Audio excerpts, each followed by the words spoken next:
Looks like we've got a good group of folks. I'll get us kicked off here. I'd like to thank our sponsors with the program, which include the California Fire Science Consortium and the Northern California Prescribed Fire Council and the University of California Cooperative Extension Programs. We envisioned this workshop starting in January and had this really dynamic group of people lined up and had the idea that it was really a workshop and that we could bring computers out and try developing our own smoke management plans and get one-on-one technical assistance, and then get to hear from a great group of experts to inspire us. And then, of course, the COVID restrictions came on board, and so we didn't want to let it go and figured we could try and do it in this virtual space. I know it's not perfect for everyone, but I'm hoping that we're at least being able to communicate some good information that can help you think about something other than COVID and maybe help you in your own development, either whether that's skills and marketable skills for the professional forester community, or projects on your own property, or one that you may manage. So, today is really about gaining experience, gaining skill, getting excited about prescribed fire, thinking about application and utility, and this afternoon session is more focused on the science and the management side, and then we'll bring all the panelists back together for an integrated conversation at the end of our session around 1 o'clock. This program was designed, more for that technical forestry community to start, but we realized that it might be of interest to a broader group, and I know that we've attracted folks from both a wide geography as well as quite some depth. So we've got, landowners, we've got tribes, we've got conservation groups, we've got even some international attendees and some folks coming from Oregon and Washington. So I'm really happy that you all have come to join us here.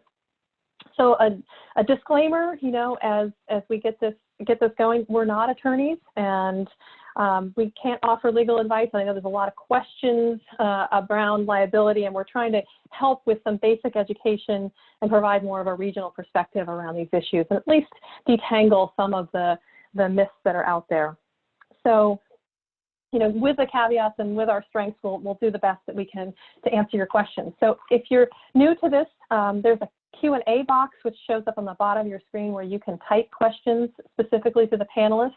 They may be answered by someone typing them in, or they may be answered by me directing our panelists to answer those questions. So I'll try and read them and get to as many of them as we can.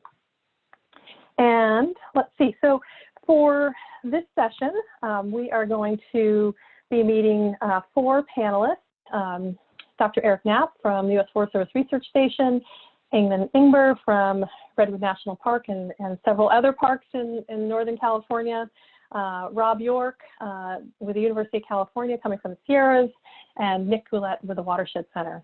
And I'm really excited about this conversation and really pleased with what they've all shared with us via the programs that they provided. I got a lot out of them yesterday, so I'm hoping you did too.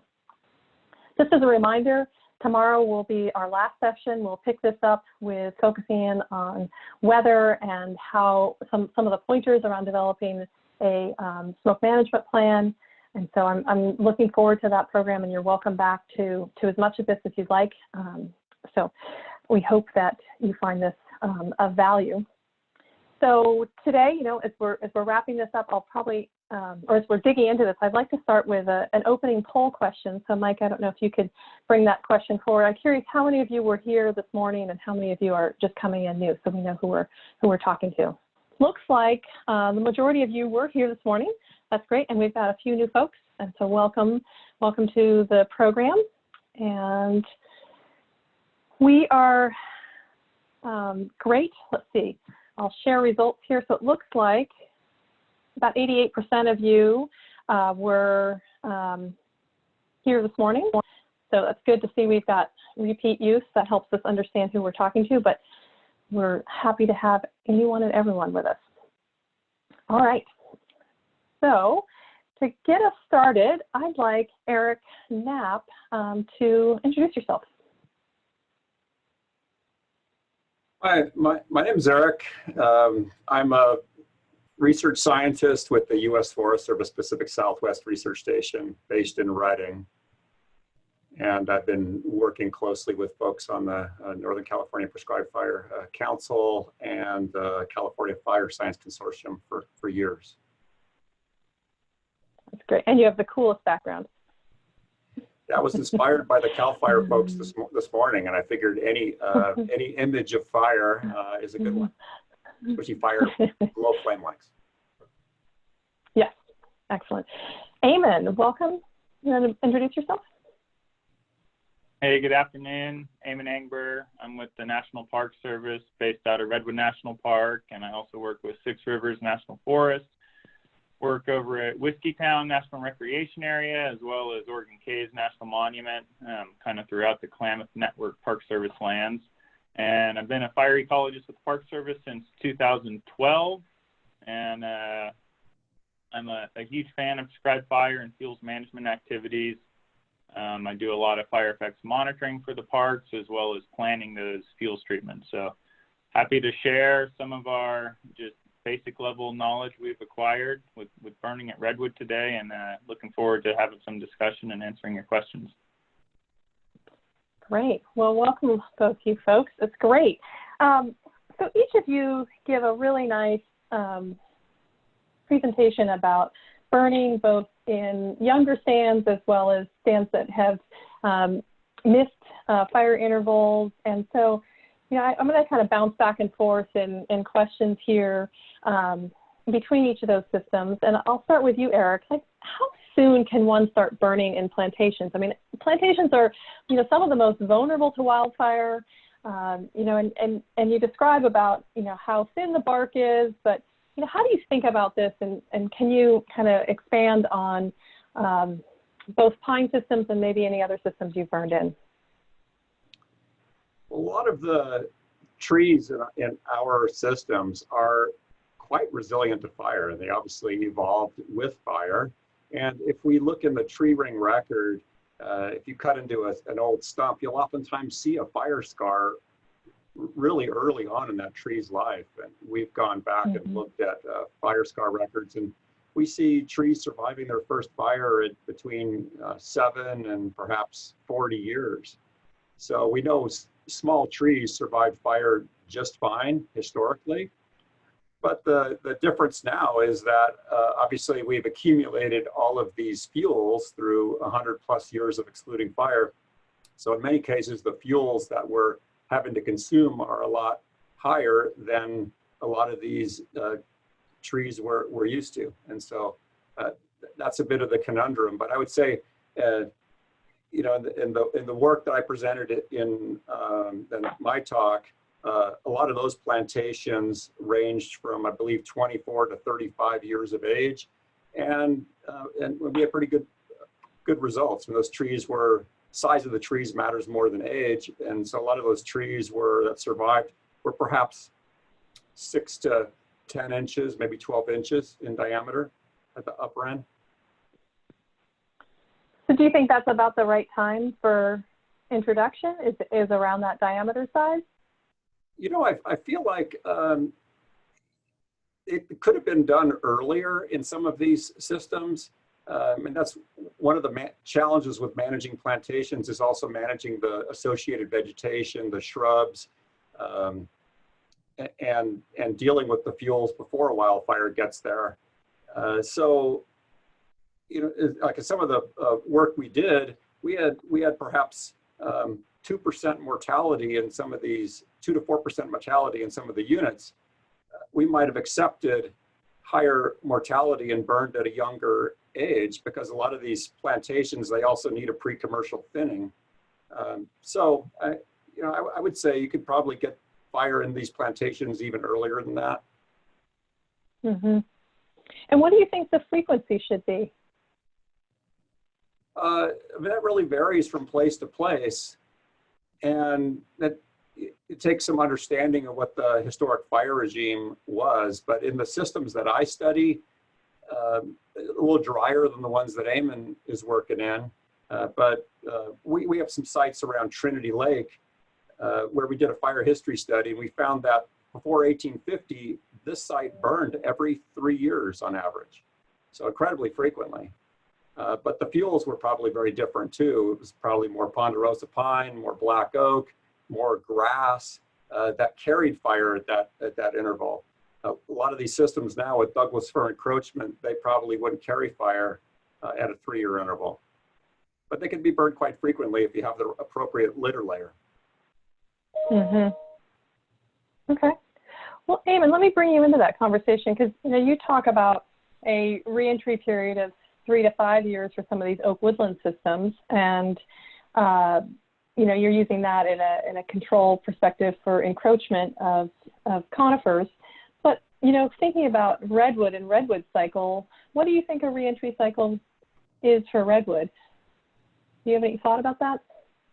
Yeah, it's a great question. I think one of the challenges with managing fire in these redwood stands is there's really only a handful of A, studies to draw upon, or B, prescribed fires that we can look at, especially in the northern portion of the range. And so one thing we've looked at Redwood is kind of the fuels situations in these stands. So one of the mechanisms through which fire is able to either spread and meet or not meet objectives when you're burning is going to be the fuel consumption. And so the interval that we used in our lower airstrip unit that I discussed was a 5-year interval. And that's probably about the shortest you could go within a second growth redwood system. And that's because of limitations in fuel availability. And I think the reason we did it in our scenario was our first burn was really low intensity and very patchy. And so there were a lot of unburned islands that we wanted to treat sooner. That said, we also are recruiting some of the heavier fuels from those small trees that are killed. And so I think that cycle is going to lengthen over time as you get into more of a restored stand or a resilient stand, where initially you may need to burn it more frequently on the order of 5 to 10 years. But I think after a couple cycles of entry, you may be able to push that out to 10 to 20 years. I think one of the things that you have to consider is that in the context of second growth management, they're not natural systems, like say an old growth stand. There's lots of stumps in there. We don't have a very good historical analog for fire in these stands. And so we're learning by doing at Redwood. And so I think one of the things you just have to be aware of is that interval is probably going to change over time, and you need to be paying attention to factors such as recruitment and fuel availability, and also seedling regeneration. We don't want to kill all of the redwood seedlings that we recruited after that second entry burn in the lower airstrip example. So on that same note, I know you weren't studying plantations, Eamon, but do you have a sense of when you think fire can be introduced into these redwood systems, either by diameter or age, like Eric was referring to? Yeah, so the stands we've burned at Redwood, we've burned 3 different units in the past decade, and they range from 40 to 45 years old at the time of burn. So we don't have any younger stands that we're considering managing right now. I think you probably could get in earlier in that stand development process.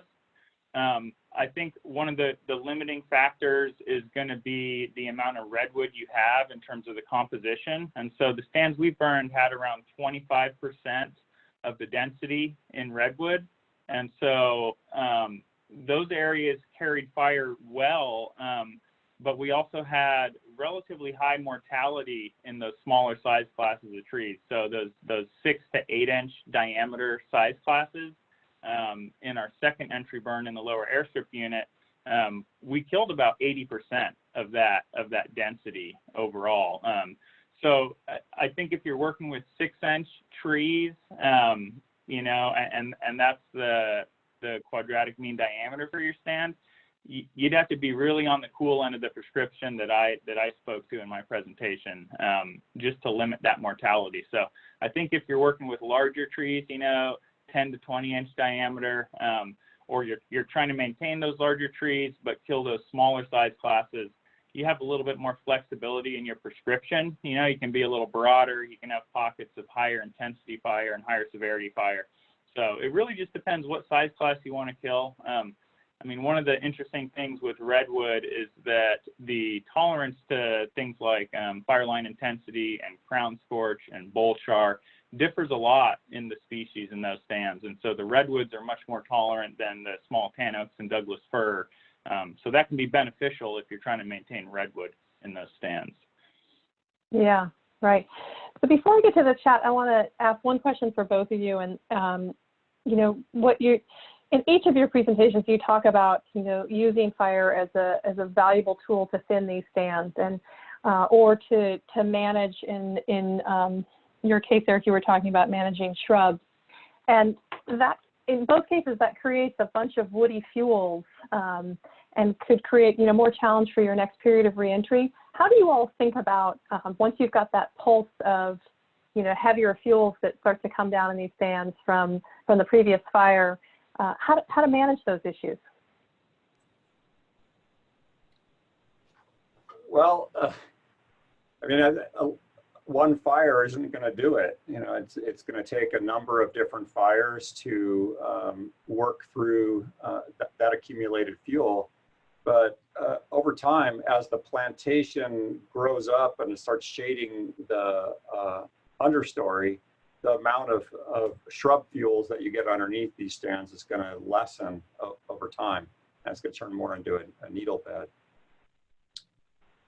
So I think it's just, you just have to be careful with how you put fire on the ground. And you might have to use a different type of ignition if you have a lot of woody sticks from killing shrubs.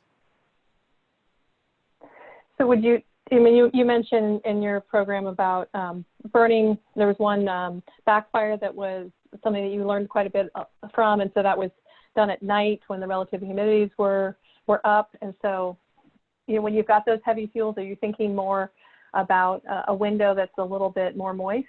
How do you kind of wrap your mind around when to enter when you've got those lines of heavy fuels? Well, it's an interesting question because I feel like in a lot of cases, shrubs have given us a real challenge because we've used shrub management with fire in the lens of wildfire on a hot summer day, and we know that shrub fields rip under those conditions. But what that backfire example showed me is that if you push prescribed fire through that stand and like just back it through that stand, the shrubs may not even be involved. And in that particular case, it was the litter layer that carried fire and it just girdled the shrubs. So it really depends on how you burn it. But it opened my eyes to potentially a broader window for treating some of these stands, because in managing plantations, managing the shrubs is incredibly costly. If you're going to masticate it first or hand thin it and then come in with fire later, that's pretty costly. And so the fire managers and the fuels officers I work with, they're really interested, and if they could do that with fire, it would be a lot cheaper. Right. Eamon, you want to jump in on that question?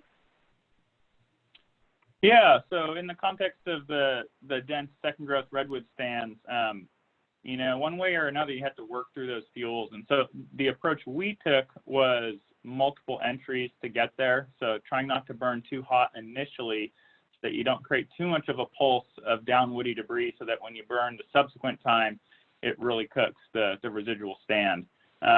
So one of the benefits of using a shorter interval initially, so we did a 5-year interval, for example, is that those trees that you do kill in the overstory, they don't all come down at the same time. And so if you do a re-entry burn before you've recruited all those smaller stems that have hit the ground, you can work through just a portion of that fuel load.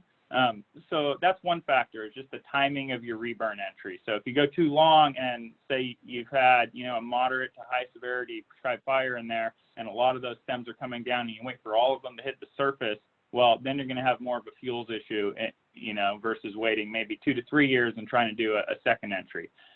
The other factor is just controlling your prescription, right? So I've seen areas just like Eric mentioned with heavy shrub fuel loading. that it just backed through and didn't crown or torch at all. And so it really depends on your stand and your fuel conditions. And so areas that are more open and drier, you're likely to get higher intensity fire in. And if you are concerned about heavy fuel loading, for example, in the second burn we did in that lower airstrip unit, I'm guessing in 5 to 10 years, there's going to be quite a few stems on the ground because we thinned it so significantly. And so we're probably going to need to wait for some wetting rains in the fall and then look for that dry period, maybe 7 to 10 days after wetting rains, say of, 1 to 2 inches minimum, so that some of the duff and heavy fuels are able to recover from those summer low conditions. So we've typically seen our 1,000-hour logs, so maybe between 3 and 8 inches diameter, running around 25 to 50% moisture content if you slice a cookie out of those. And so if you're getting down below 20%, you're going to be consuming those logs pretty fully. That's what we found with the few burns we've done in second growth. And so if you do have a heavy fuel loading concern, you just need to manage those fuel moistures when you do your reentry. And so looking at, 1,000 hours above 35, 40%, maybe we'll get you there. You'll get good fine fuel consumption, but you won't consume that whole heavy fuel load in one shot. You definitely got to be in for the long term, with prescribed fire. It's not quite as precise as silvicultural treatments. And so there can be some cost benefits there, but you need to be thinking about that reentry and kind of the life cycle of those fuels in terms of retention and recruitment and then consumption of those. Right. Great. Well, it's wonderful to have you guys as experienced folks giving us some advice here. There's a couple of good questions, but there's many good questions here in the chat box, so I'll try and take a couple of them here. There's 2 for Eamon, and I'll read them here. And if you look at the pictures I put just for backdrop, there's an image of this that I think will help illustrate. But the question says that redwood survived the crown scorch, which is something this participant has seen in the 2017 Tubbs fire. Given that those trees are surviving on epichromtic sprouts, how long will the trees look like these bottle brushes, really, or pipe cleaners, as he said? Do you have any sense of how long they'll stay in this kind of fuzzy state where they don't have much mature, fully developed branches, but have this, flush of little epichromtic sprouts on them? Well, my experience is coming from the northern portion of the range, pretty good site and moisture conditions. And so we had some redwoods that we scorched like that in the 2013 lower airstrip burn. And they pretty much look like that 5 years later. I mean, they're not quite as fresh looking, but the branches are maybe 1 to 3 feet in length. I don't know. I'd say they're going to look fairly fuzzy until maybe a decade out, and that time frame may vary a little bit depending on if you're at a drier site or a more exposed site, depending on the conditions. 5 to 10 years. Yeah. I did some work on the Canoe Fire, which was one of the largest wildfires in Redwood in 50 years, and certainly you get that same phenomenon in a wildfire condition.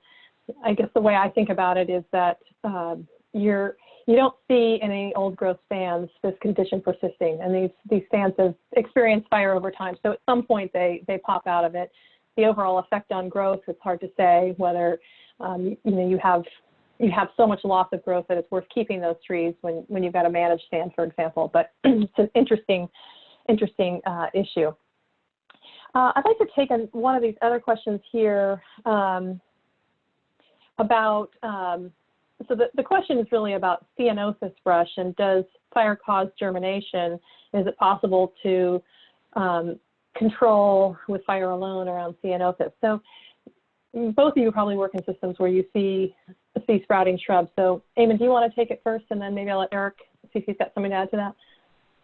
Yeah. Yeah, fire certainly can release a shrub seed bank if it's there, and it's surprising how long those seed banks can last in the soil.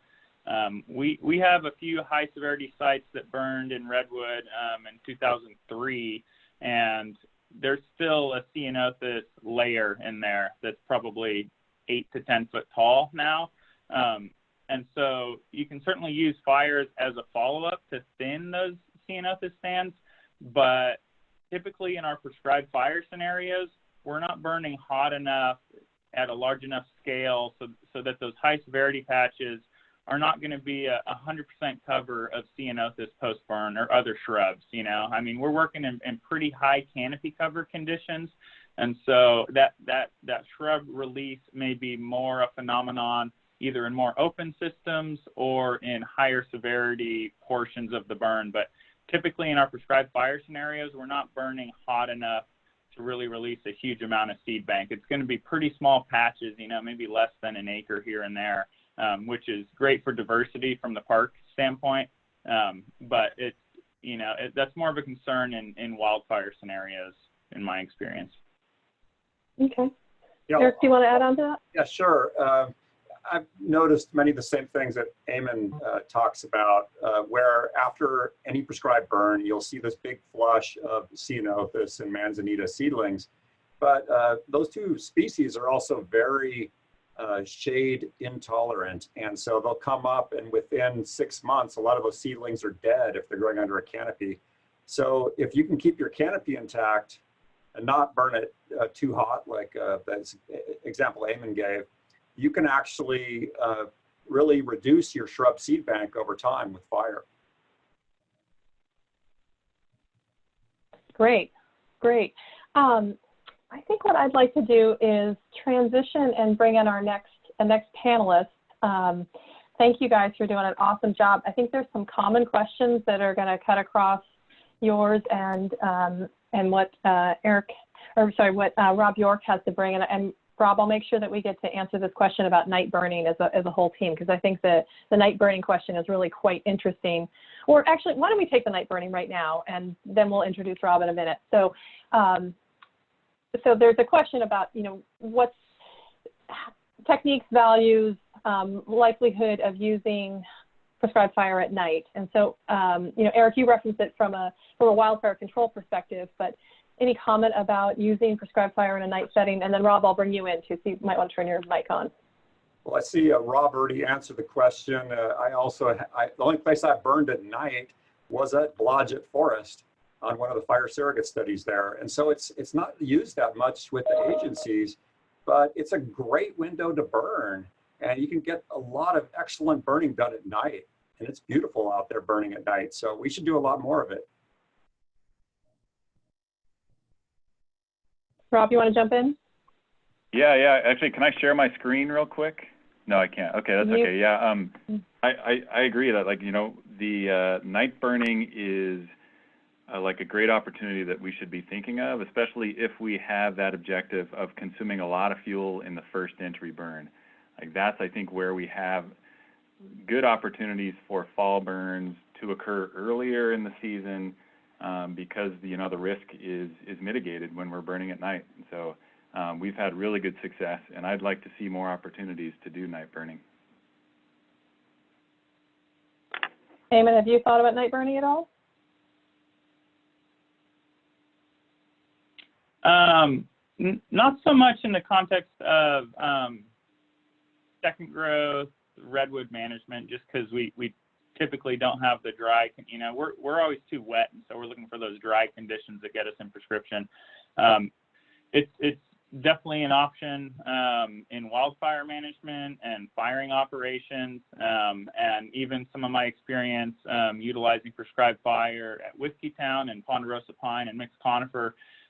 There's been numerous occasions where we've burned in the evening hours, or even we've done a test fire midday. It looks too hot, it's torching, or it's consuming too much of the ground fuel. We'll hold off and we'll come back in the evening. There are some safety and hazards and risks that need to be identified when you're doing night operations, and areas with a lot of snags or snags plus windy conditions can provide some increased exposure to firing personnel, and that's one of the big concerns.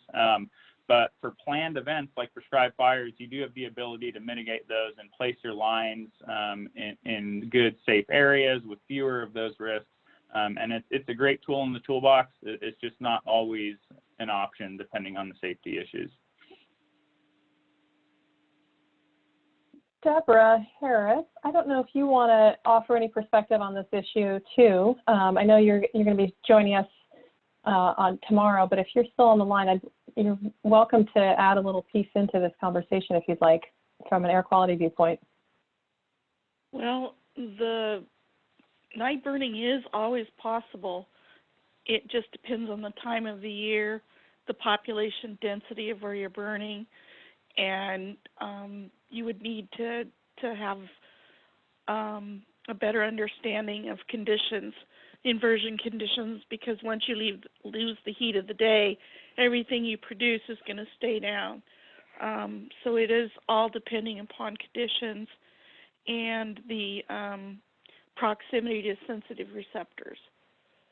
So, right. you know, it's always on the table to be considered because, you know, we put up with it for wildfire burning, but when you're going to consider burning at night, you need to do some extra exploration of potential smoke-sensitive receptors and conditions depending on the time of year and fuel loading, that kind of thing.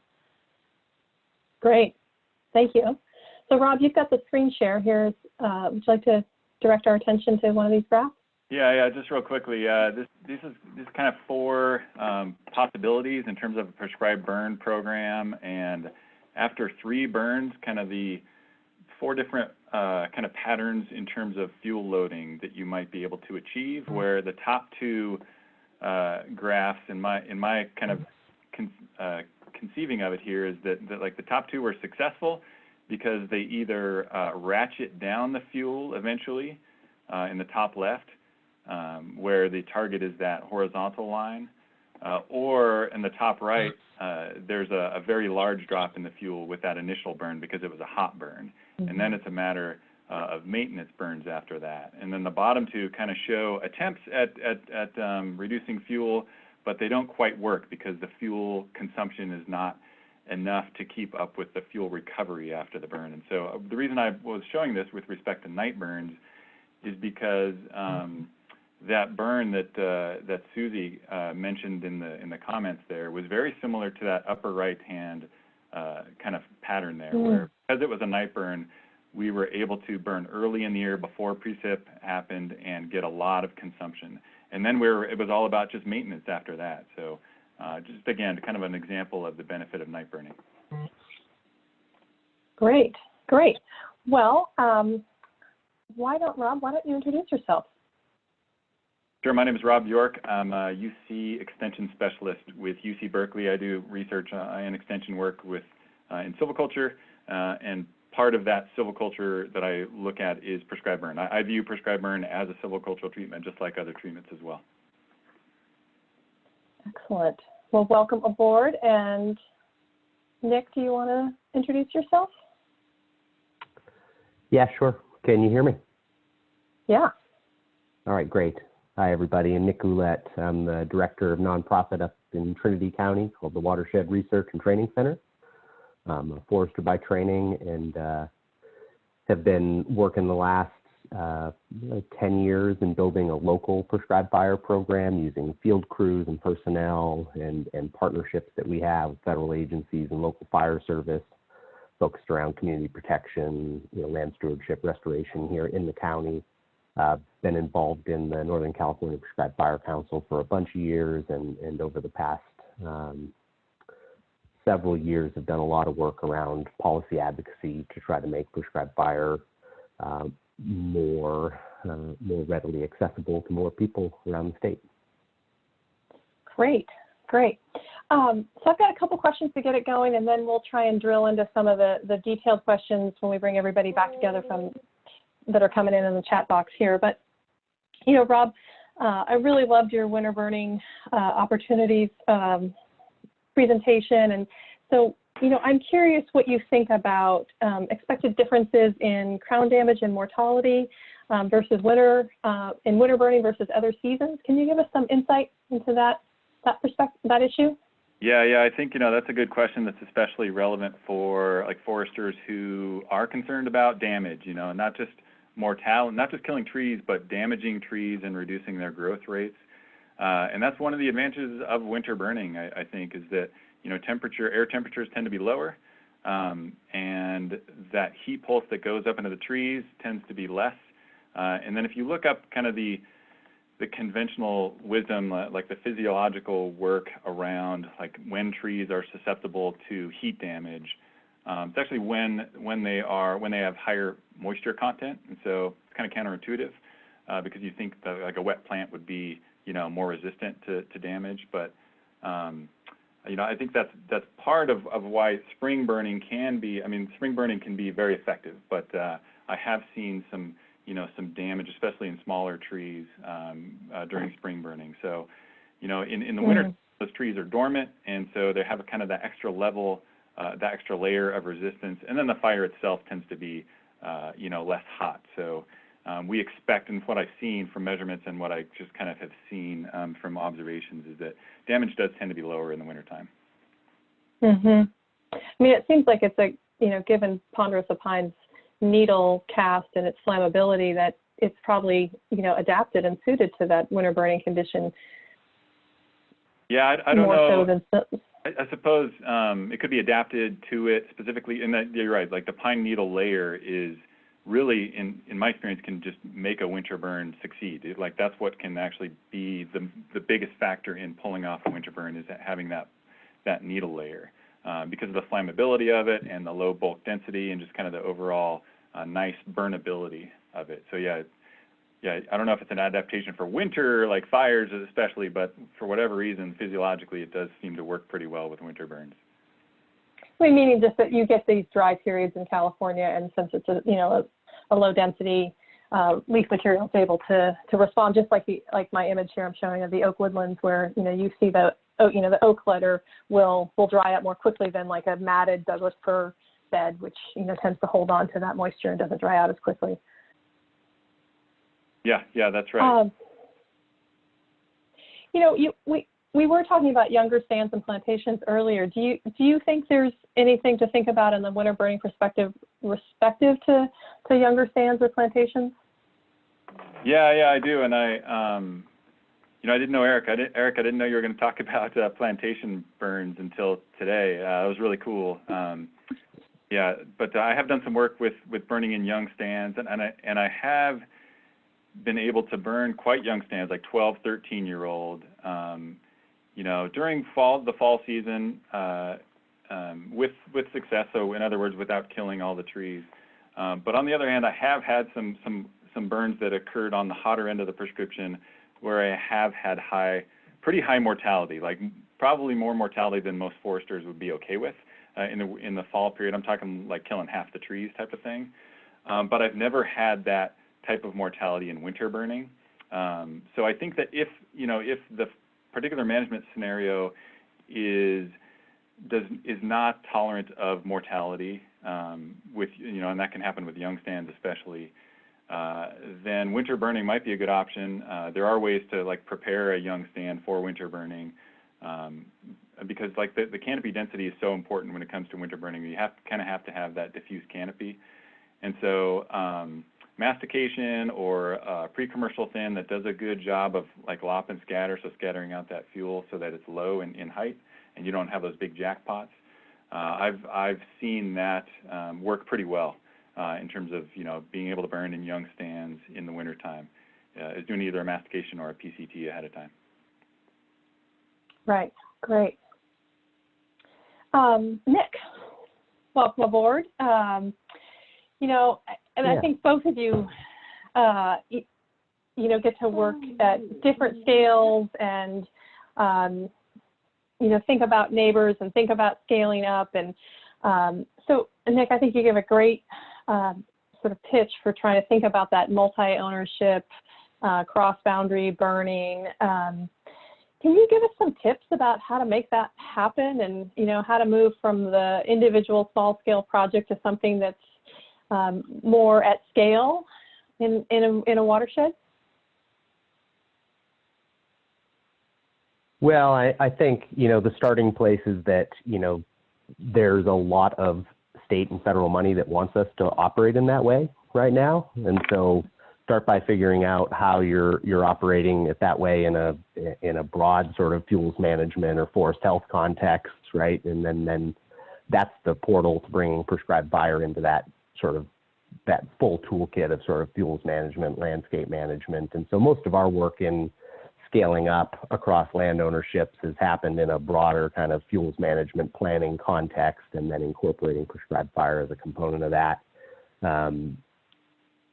Once you have the ability to talk to neighboring landowners, so whether you're going to volunteer to do that or you're going to raise money and make that a part of how you do business, it's really just a matter then of actually building the relationships and having the conversations. I don't think it's any different.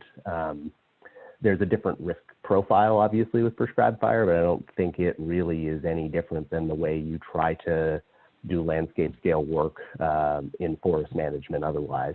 And so, being prepared to answer and talk about specific kind of nuances around prescribed fire, what it can do, what it can't do, the risks associated with it, are super important. And the starting place is really just, being dedicated to operating at that scale and bringing together the partnerships and the resources to operate at that scale, and then finding the willing landowners.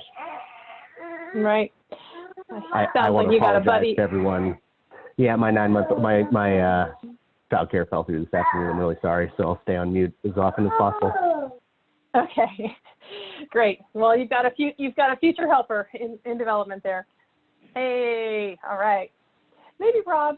I actually don't know how big Blodgett is, but in Blodgett, are you starting to think about shared values, shared actions outside of the Blodgett footprint and this kind of coordinated strategy approach that Nick speaks about?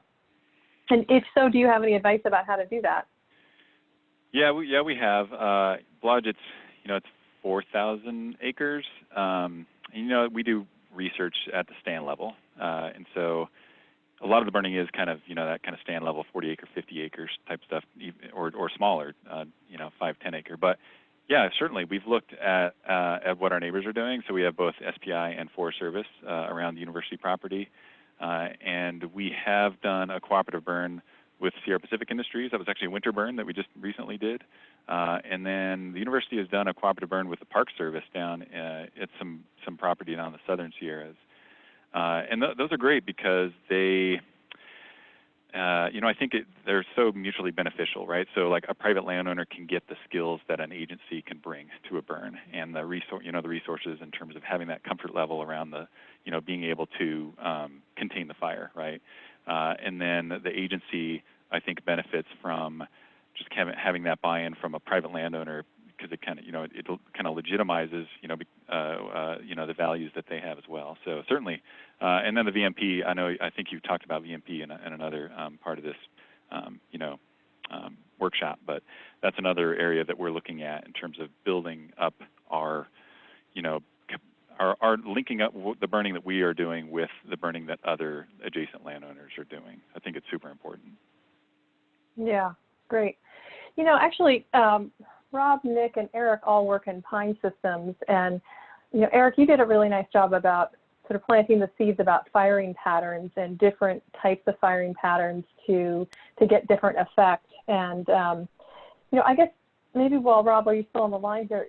Do you experiment with different firing patterns for different goals? Do you want to share any insights you might have around different strategies with firing? Sure. Yeah. I think the mantra that I tend to have with respect to if I'm trying to, minimize crown damage is to go slow. And so you can do that often with a backing fire. So I tend to start with a backing fire as what I'm trying to, that's the best case scenario, and that's what I start out trying to do. But if it's not backing on its own because of the fuel is not dry enough or there's not enough continuity, then at that point I move to strip head fires or dot fires. And then if the conditions are right, for a head fire, then that can work, but it's kind of the, lower in priority. So yeah, if you keep in mind that mantra of taking it slow, that'll kind of make you think of backing fires as the priority, and then moving on from there. Yeah. Eric or Nick, do you want to jump in on that? Ignition is everything in terms of the effects, and in a plantation, it's a lot of it is about controlling scorch. And so I work with any good burner, and they will have a bunch of techniques in the toolbox of how to mitigate that scorch. And some of the techniques that Rob was talking about work well. One thing I shared in my talk was a few different burn patterns that I've seen in burning plantations. And one of the last burns I was on in a plantation really opened my eyes to, because sometimes when you're moving fire down through a plantation all day, or any forest, any unit, you just back it down gradually. You could be there for days and burn just a few acres. So sometimes you have to move your fire through the forest, and that involves increasing the intensity. So using a dot ignition, tree-centered spot firing, or even strip head fires, they all can give you good results. If I could chime in here, one trick I do is I'll measure the length of the unit, right? So maybe it's whatever 10 chains or something, and then I know how fast I need to go to finish the unit by the end of the day, and then I can I've even hung flags out in the field to say, okay, this is where I need to be by this time of the day in order to finish it by the end of the day. That's one approach. Another approach is just to let it burn overnight, and I've kind of recently observed that with that occur with pretty good success. I know that it's not always allowed, but just allowing it to back down overnight can be effective way of increasing that the size of the burn area. Right, and so then you're measuring spread per chain, and then using that as your factor for assessing how long it's going to take. Right. Yeah, you're tracking how fast you're going, right? So like if I've hung flags out in the field to say, okay, this is 2 chains here, this is 4 chains here, and we need to be at 4 chains by 2 o'clock if we're going to finish by the end of the day. Right. What kind of fire lines do you put in, Rob? Just hand lines, or how are you approaching that issue? It all depends on the resources that we have available. They vary from sometimes no line. If it's winter burning, it might not need a line. It's a green line, to hand line that's 2 to 4 feet wide, to dozer lines. And that's really just dependent on the resources. If we can get a small like a compact track loader or a skid steer, I've used one of those very effectively, like just this past winter, to be able to cut line very quickly with just a small machine like that. Right. Great. I also just want to put my hat out to you. I really loved your pine needle snap test, Rob. I think that gave us a nice kind of tool, a metric to look at, and the chains per hour or progress. Practical tip is really helpful. Are there any other signals that you might look at? I was thinking of maybe something about bracken ferns condition, or bear clover, for example. Are there any other things, part of that search image to know when the conditions are right? Yeah, well, specifically with winter burning, one rule of thumb I have is a 10-day drying period. So, if a storm occurs and it looks like it's going to be a dry period, I mark on my calendar, so if 10 days have gone by without any further precipitation, then I find that, at least in the mixed conifer forest, in a pretty wet forest, 4,000 feet elevation, I find that after 10 days of dryness, then the fuels might be dry enough to consider a winter burn. The other thing I can think of is with respect to grass. Like right now, you can consider this right now to be a spring burn, but from a permitting perspective, it's still a winter burn for me. But what I'm chasing is the green up. So the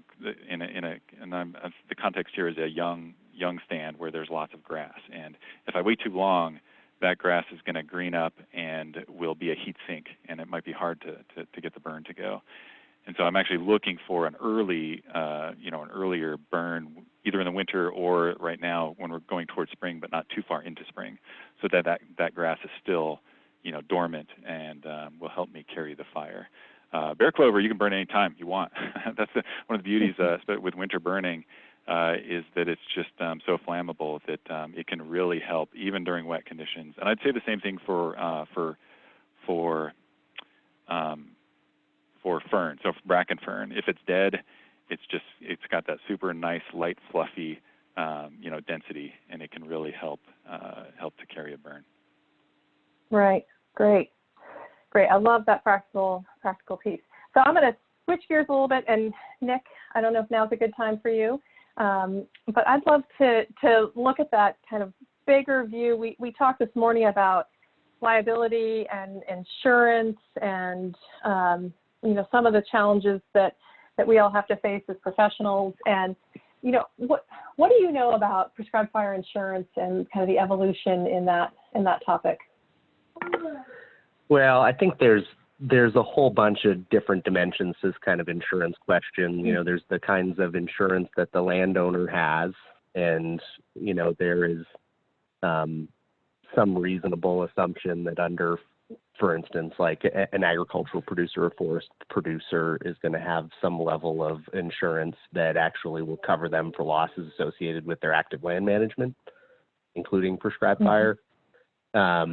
It's not often explicit in policies, but it's something to sort of explore with the landowner and for them to explore with their insurer. As a practitioner, as a forester, or even as a nonprofit organization, it is possible that a landowner would be willing to sort of waive your liability as an implementing partner. So they're taking more of the risk and assuming their insurance is the primary sort of source of coverage for that risk, whether it's damages or escape oriented. But for an organization or for an individual practitioner or forester, you probably also want to understand what your general liability or logger's broad form might cover. And so historically, loggers broad form would have covered sort of pile burning, and that could sort of stretch into broadcast burning or jackpot burning and sort of be a source of coverage. Is this too distracting? I think I'll let you finish it, and then okay. It's on. Yeah. He was really quiet until I got on the line. Yeah, I know. Good stuff, though. But the organizational insurance question or the individual kind of practitioner insurance question, how can you get general liability, beyond your logger's broad form, which more often than not now is excluding prescribed fire, even explicitly. So general liability policies for prescribed fire are really tough to come by. And so there are a small number of insurers that will provide prescribed fire insurance under a general liability policy. If it's a large general liability policy and you're sort of doing a whole bunch of different practices, and prescribed fire is maybe a small part of that. There's some interesting work going on around creating more of like a risk pool, individual prescribed fire event insurance option that then a landowner or practitioner could basically purchase on a per event basis based upon the specific kind of consequence and kind of risk profile of that particular project. So there's some interesting things going on. There's a few different ways to handle it. And then another way we've handled it as an organization is actually just to hire a private contractor that has a strong general liability policy.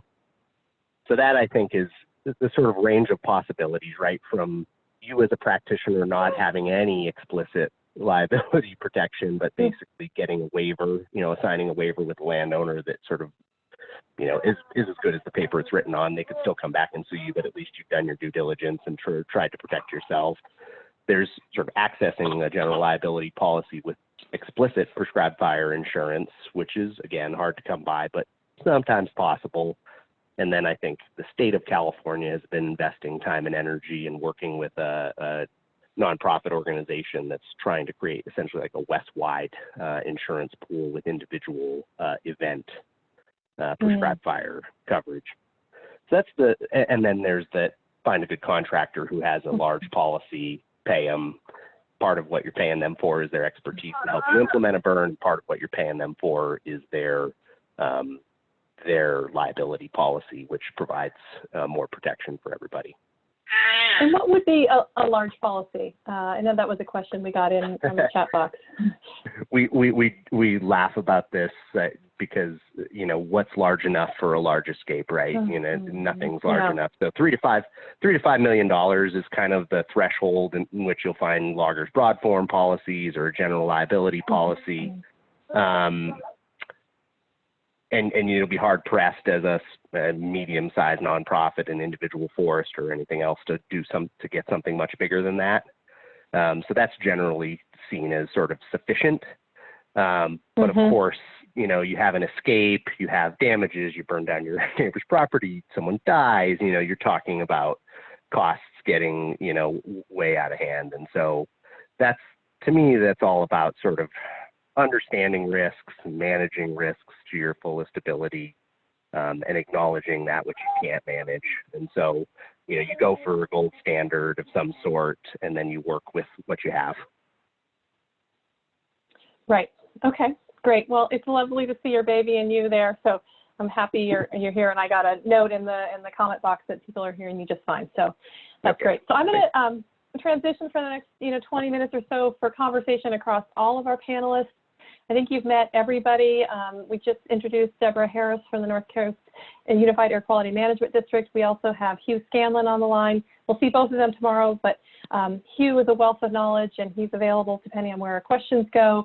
Hugh is retired from CAL FIRE as a unit chief and is a fire behavior analyst, and just has years and years of experience working in prescribed fire. So, COVID is what is putting us in this moment where we're in a virtual plane. And so I'm curious, and I don't know who of you would like to answer this question, about how folks are thinking about prescribed fire, smoke, COVID, fuels management, the crisis of health, public health, shifting into the crisis of public safety coming this summer. And, I've been a part of some groups that have had a variety of dialogues around this issue, and if maybe someone could share some of their thoughts about how to address both the safety of the crews as well as the time and place for putting extra smoke in the environment at the public benefit of fuels management.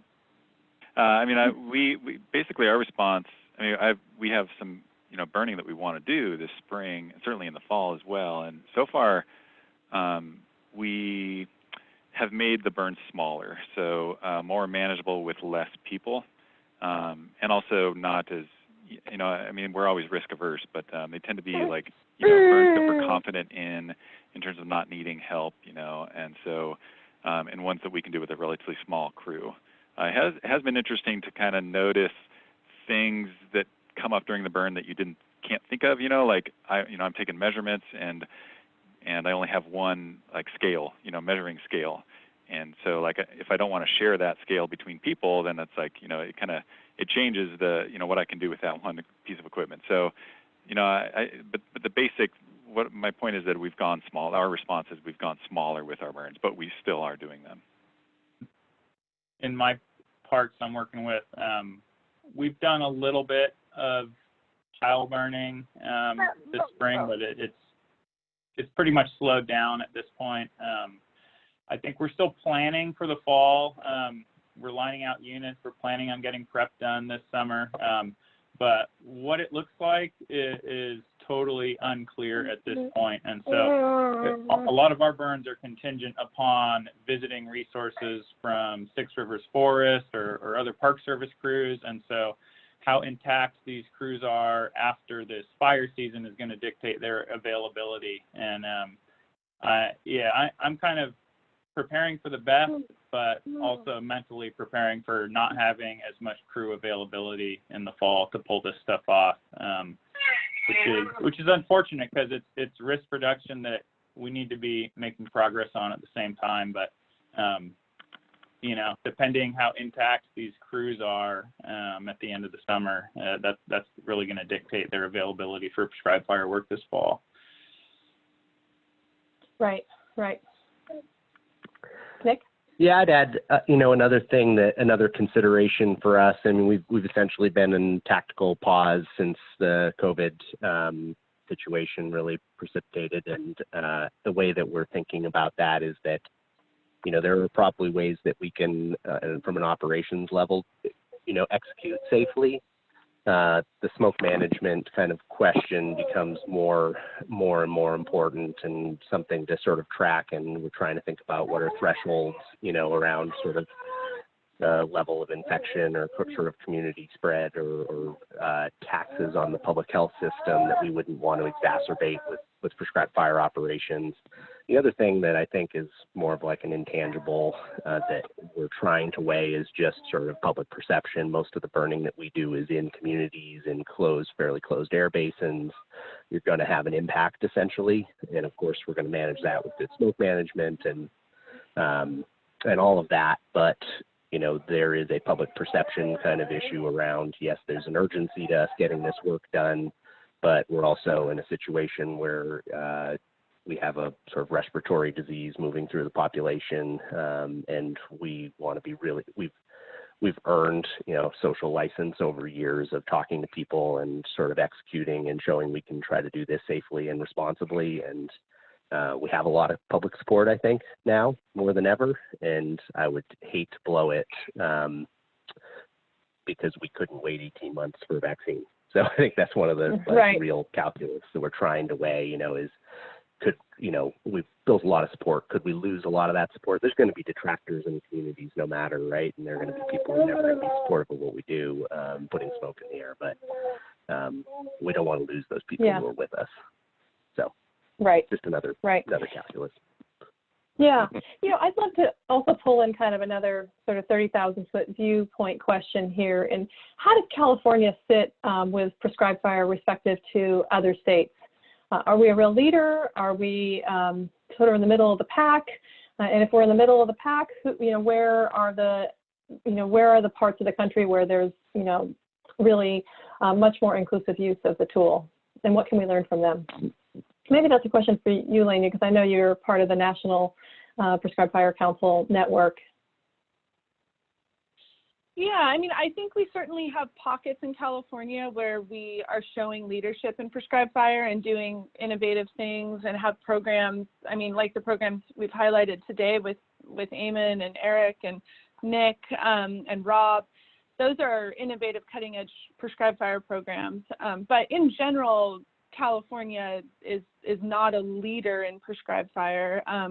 Really, the areas that are leading as far as acres treated are the Southeast and the Great Plains, where they're achieving prescribed fire to scale that we aspire to, but we're certainly not even close to that. And it's interesting because in a lot of those areas, it's private lands acres that are getting them to those targets. And they have a lot more private lands in the mix. We're federally dominated landscape in the West, and so it's a different context and I think a different culture around prescribed fire, but we're working to shift that, and I think we're seeing a lot of movement here. I'm forgetting what the second part of your question was. Was there a second part to it? No, I think that's it. I mean, just how do we compare, and or maybe the second part was, what are the key choices or decisions those regions have made that we have yet to implement or adopt. Right. Yeah. Well, I mean, a lot of those areas, for one, there's just that, like I said, that culture of prescribed fire that, especially in the Southeast, was never lost in the way that it was lost in the West. So people continued to burn, in the early 20th century, people were burning and it kind of continued on. So people have that skill and they have that comfort that Jeff talked about this morning. They're comfortable with fire. I see that as a real difference. But they also have conducive liability laws. A lot of those southeastern states have gross negligence laws that provide additional protection. They have robust certified burner programs, so people are trained and getting the skills that they need to implement burns. So there are a lot of parts that we're catching up on that. We're kind of trying to build those frameworks here, but we're still in progress, whereas I feel a lot of their programs are much more mature. Mm-hmm. Great. Well, I'm really happy that you're helping bring ideas and tools and knowledge to California so that we can get closer to pace and scale. So I'd like to ask the audience a question, and I know that the way the structure of the webinar is, I can't turn the microphones on and let you talk, but one of the things that I was thinking while I continue to keep the conversation going, if you could tell us sort of what you feel like your next learning needs are that would be really helpful. And you could put that into the chat box. So, you know, we're gonna focus more in on smoke management planning tomorrow, but you know, what do you feel like you need to know? Is it burn plan development? Is it just more experience, you know, in the field, working in a crew? Is it burning in different ecosystems?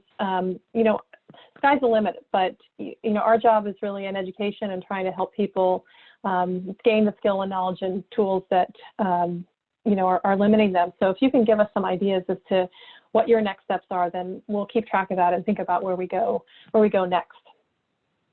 So while that's happening in the back, Hugh, can I put you on the hot seat, and you can tell me that it's a bad question, but I am really curious about, you know, when you were in the role of the unit chief, kind of what was at your discretion around burn windows and cost recovery? How much does the local unit help you know, burners both feel confident that CAL FIRE has their back, or could, you know, help us with, you know, issues around, you know, when you can be a little more flexible in the burn windows? Is that something you could give us some insight on? Sure. It was interesting at the unit level that there were a lot of things that we could do with using CAL FIRE staff to really emphasize that these burns were important, and the goal of local staff was to help burners be successful in getting their burns accomplished. But again, at the unit level, you know, we're just one of, you know, 20 plus units in the state, and as things become very active fire-wise, large destructive fires in other parts of the state, there definitely becomes a political line that you have to be sensitive to at the unit level. Part of that is due to the fact that CAL FIRE resources are statewide resources. And so at a moment's notice, we could end up sending half of the resources in the unit out to go support fires burning elsewhere in the state. And that was very common. And also, it was important for the region leadership to understand what we had going on and what we were doing, in part so that we wouldn't get completely stripped out if we did have some critical burning that was going on or that was to happen locally, but also being sensitive again to what was going on statewide. So part of that was a bit of a balancing act in trying to ensure that we were able to get the burning we could get done, accomplished, or we could support local burners while still understanding that when you've got large damaging fires happening elsewhere in the state, you know, it was mentioned earlier today, the optics. Optics are very, very important and relevant in that you don't want to go in and damage your support base because while you may have great opportunities to burn where you're at, bad things are happening elsewhere. You know, people are losing homes, fatalities associated with fires. You know, those are really bad times to be saying, hey, but I got a perfect burn window where I'm at. So part of the thing at the unit level is trying to maintain that balance and to try to be able to provide that level of support. Is it a perfect system? No, it's not. And occasionally you'll get your direction very clearly given to you by either region or Sacramento. But for the most part, the unit chiefs have a broad discretion. When it comes to cost recovery issues, the units do have some input into that process. But in a change that I'd say occurred in about the last 8 years, the state legislative analyst's office had been pushing very hard for CAL FIRE to pursue cost recovery on burn escapes, negligent activities going on in the woods that would cause large damaging fires. And so you saw a push to see that the folks that were responsible for those costs to the state, that they were having to pick up part of the bill. And a lot of the discretion that used to occur at the unit level on whether those burns should be billed or not, a lot of that discretion actually went away. And that was moved more towards a regional and Sacramento-based cost recovery system. The units do have input into it. And as we're moving back towards trying to increase the amount of prescribed burning, my understanding is that you're seeing some recognition that they need to back off on aggressively going after cost recovery on everything. I hope that provides a little bit of insight. Again, I've been out of the CAL FIRE business now for a couple of years, but the units do have a great deal of ability to support what's going on with prescribed burning, but also there's a level of risk that we take as local managers when we do that. And so at the unit level, it really can depend on how risk adverse that your particular unit chief and unit managers may be to the activity you take on. So a lot of it goes back to trust. And Nick had mentioned this, the importance of being able to have a good working relationship and the trust that we build working with each other on these kinds of projects. And so that's really important. Right, right. I mean, that sounds like that's kind of the common theme across all of this, is about, building good relationships with your neighbors, with your agency, sponsors, with, all of your partners, so that everybody knows what you're trying to do and is invested in your project overall. There are a couple of questions coming in, and I just want to make sure that people are seeing that there are answers being provided in the question and answer section. So not all of them are going to get picked up in the audio here, but you're welcome to look at the answered section questions here. I'd really like to kind of circle back to this question about getting experience, getting hands-on practical experience, and how to do that. Rob, you might be able to offer some advice. I know there's a student here who's trying to get experience. So there's, many scales of interest and experience. And so maybe, Rob, you can offer a little bit of perspective of what Blodgett might be able to offer, and then we might be able to, talk a little bit more about the PBA model or something. Sure, yeah. I've been working with Susie Coker and other people on trying to provide experience to landowners, so live fire experience, because what we find when we talk to folks interested in using fires, they're almost like desperate for that experience, and not just like one time, but multiple times. That's what they need, and understandably, before they can feel comfortable with it on their own land. So like those, I guess those are, and it's tough. Like there's not enough opportunities in general. I wish there were more, but one thing that Susie and I will continue to offer over at least the next couple of years, and Susie can clarify this, how long it's going to last, but we do have these workshops that we're going to be planning around the state, where it's 2 days. 1 day is in the office, and then the next day is a live fire experience. And so I guess that's one thing, and then yeah, we try to be open to within reason. We try to be open with having people volunteer to be part of our burns at Blodgett. So that's another opportunity that people might have. Okay, great. I don't know, Jeff or Lena, do you want to talk a little bit about like the PBA model at the state level? I know we covered it in the first session, but just to kind of shortly refresh how people might get more experience, since we've got a few new folks who are on this portion of the conversation with us. Yeah, Lena mentioned it in the first session this morning that we being she and myself really, have kind of started this. We actually started another loosely fit organization called the California Prescribed Burn Association. So all of the groups that are burning in the state as private landowners that are organized, some of them call themselves range improvement associations, watershed centers, underburn cooperative, good burn alliance. There's all these different words and terms that people have came up for PVAs.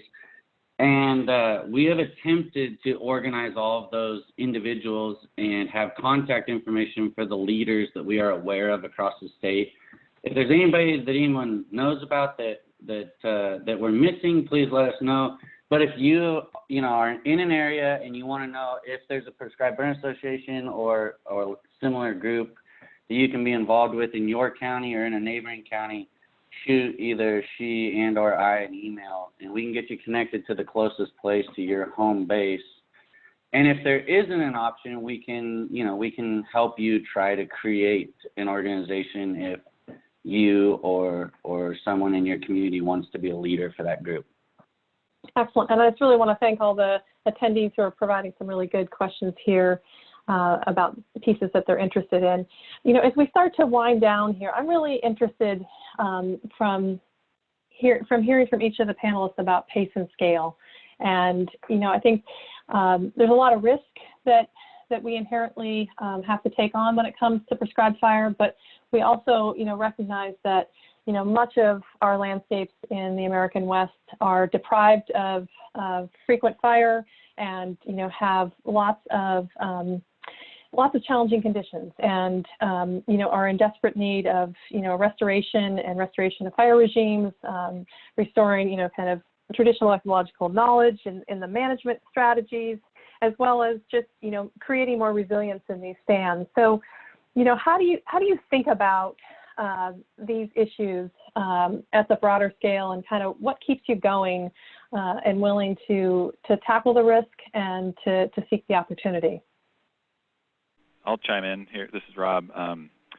What I continually think about is what I see is tremendous opportunity space for private landowners in California and foresters as well, because cumulatively, like we're spread out, and we have small ownerships and large ownerships, and it's complex, but cumulatively, like, we can make a difference, and we do have some advantages. Some private landowners and foresters working on private lands do have some advantages. We can be nimble. Like, we can if we learn how to use fire, I just feel like we have a great opportunity to make it be more significant. And I think that cumulatively, the private landowner and forester community can lead the way. I think that the agencies they're kind of focused on their track, but like cumulatively, the private landowners can have that same focus. And I think that it's just, I guess the inspiration that I would offer is that, like, you can be part of this movement that I think is occurring. And my kind of vision is for 10 years from now, like the private landowner, that's where fire is occurring, and that's where good prescribed burns are happening, and landowners and managers are doing them. And it has to happen through this kind of cumulative impact, but I think we can get there. Awesome. Anyone else? Yeah, I can add to that. There's definitely some low-hanging fruit there, and one of the things that I feel like we can do is just think of every forest management unit as a burn unit. In the past, that's not been the case, and as a result, we sometimes have these ridiculous units from a fire perspective where they're just tough to get done. But thinking of it as a burn unit right off would really help. Just thinking of ridge lines and other obvious lines of control when we plan our projects, I think would help us scale up. Mm-hmm. Do you think, Eric, that involves sort of rethinking forest units, management units? I think so. I mean, in the past, a lot of areas with intensive forest management really weren't thought of as burn units. In fact, the idea was to keep fire out, not to put fire in. So it's rethinking of how we approach it. Jana, this is Deborah. I'd like to put my 2 cents in just a little bit. Absolutely. Being that I'm older than dirt and been here a long time, I've seen burning basically come to a standstill, and with the wildfires ramping up and then hitting a lot of populated areas with wildfire smoke, and then the diseased tree, situation in the governor's task force. We are in a massive change, and I look at burning as a big boat, the big battleship. Burning is necessary because we have not burned. We shut down the cultural burning, Smoky Bear, everything gets put out, and now we have this fuel situation.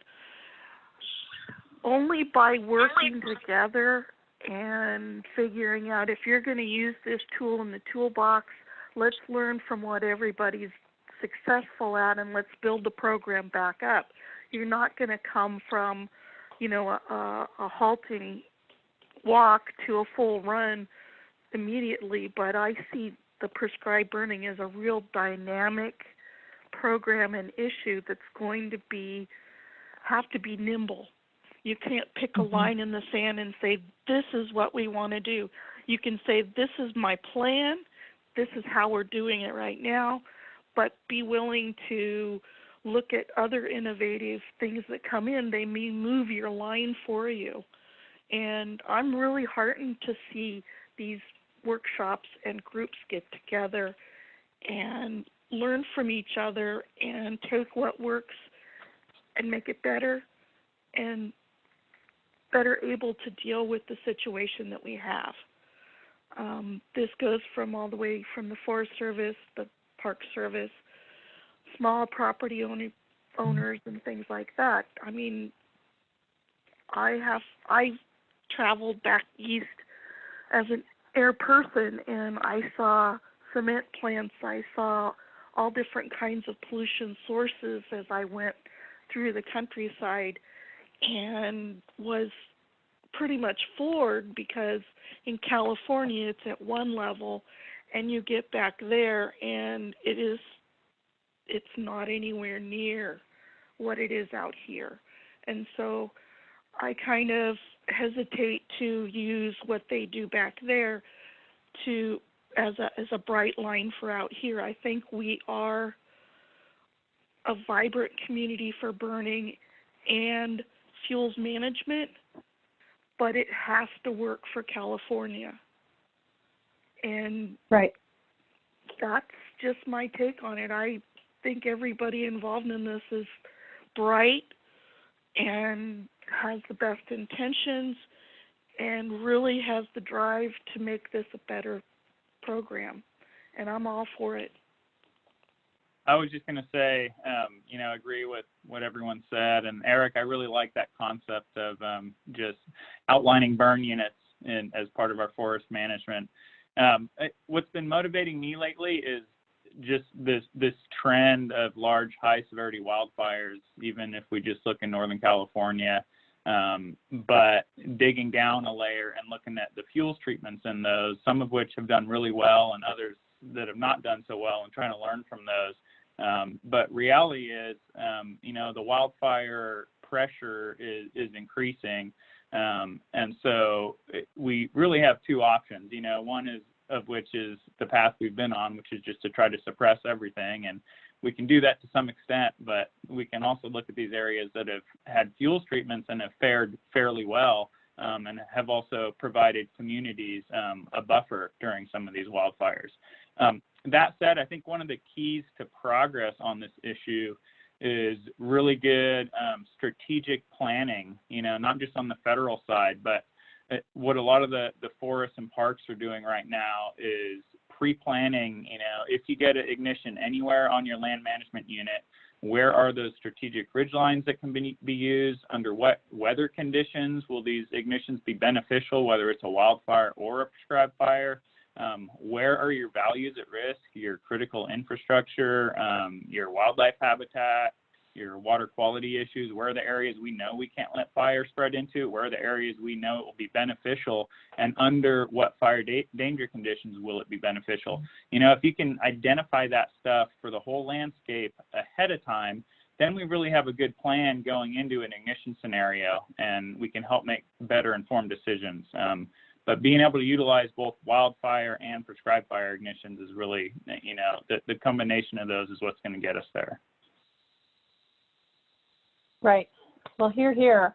I'm going to start to wrap this up here, and just also want to invite folks to participate in the Prescribed Fire Council movements. There's lots of real practical experience and knowledge you can get by attending those events and the field tours where you can go see various people's projects out in the woods and get a better sense of what the objectives were and what the end results were, and help in your own individual planning. So I want to thank all of our panelists. Really awesome. I know we're just scratching the surface on these issues, but I hope that this is bringing you something else to think about besides COVID, and as well as getting you excited in your own management planning for the coming years. We've got a closeout poll, and so Mike, if you want to kick that off, that would be helpful, just to give us some feedback as to, how is this program working for you? We know that we had to shift gears because of COVID, and it's created a place where we're having to work in this virtual environment. So I'm curious about whether the online format worked for you all, as well as, was the information what you were hoping? And then was the third question here. It is, will you use this information in your own work? So if you could give us some feedback about that, that would be great. I think the piece I'm most excited about is that each of these talks have been recorded, and so you can go back and look at them later or share them with a colleague and help get excited about the information. If you didn't notice, there's also been a link in the webinar chat to some additional talks that are available with more technical information in them. And so those are linked off of our website. So where you found the agenda and each of the individual talks for this program, we've also provided some additional resources so that you can look at those materials. We also have some more workshops coming that Susie Coker, a colleague of ours from the Sierras, is putting on, and you're welcome to send her an email to get on the mailing list so that you can join those efforts when we're able to meet in person again. So with that, I just want to thank everybody and, share my appreciation and hope that you'll be able to join us tomorrow as we dig into smoke management planning. If you haven't watched the supporting resources that go with that, I highly encourage you to do it, and remind you that you can watch it on more than one speed. You can accelerate the speed, maybe 1 1/4, 1 1/2 speed. You'll make it through a little quicker. I know that I have to watch them this afternoon to get ready for tomorrow, so join me in that effort.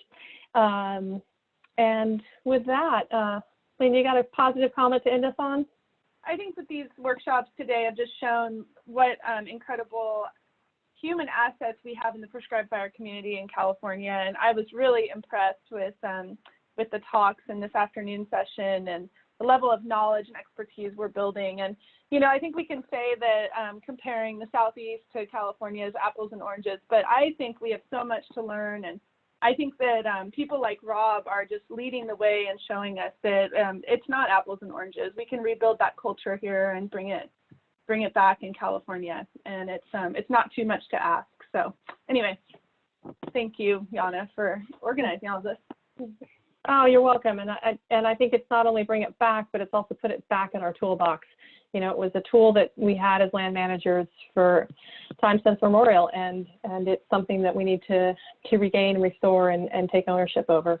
And I know that, Rob, you posted something on Instagram this week that said it was comparing prescribed fire with brewing beer, and you said with time each gets better. And I think that's exactly the point. The more you practice at something, the more you're likely to achieve mastery. So thank you for joining us today, and I wish you all a wonderful afternoon.